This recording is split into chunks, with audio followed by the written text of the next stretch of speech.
Welcome to the DJI Dock 3 tutorial video. This video will introduce you to the multi-dock task of DJI Dock 3. Multi-dock task indicates that the aircraft takes off from one dock and land in another dock, allowing for continuous flight tasks in large areas with long distances. Multi-dock task only supports tasks between two docks, and the straight line distance between the docks should be less than 15 kilometers. For long-distance operations or in complex environments, it's advisable to install DJI Cellular Dongle 2. Only RTK can be selected in the positioning accuracy for multi-dock task.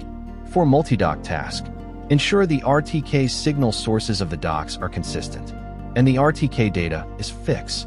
Live flight controls and remote controller B are unavailable during the multi-dock task.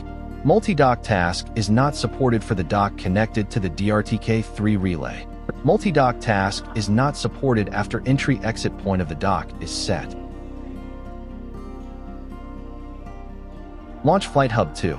Click Create Plan in the Task Plan library. Select Multi-dock as the task type. Select the flight route. Select a dock for takeoff. The dock must have an aircraft inside and be in a connected state. Select a dock for landing. The dock must be idle and not contain any aircraft at this time. Set RTH altitude. Click OK. When performing the task, you can view the ongoing multi-dock task in the device status window. Click the device status window icon.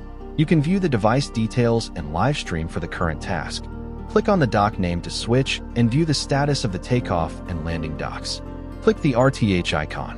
The RTH window will automatically select the currently recommended dock for landing. You can also assess the RTH distance and battery level to select the most appropriate dock for landing.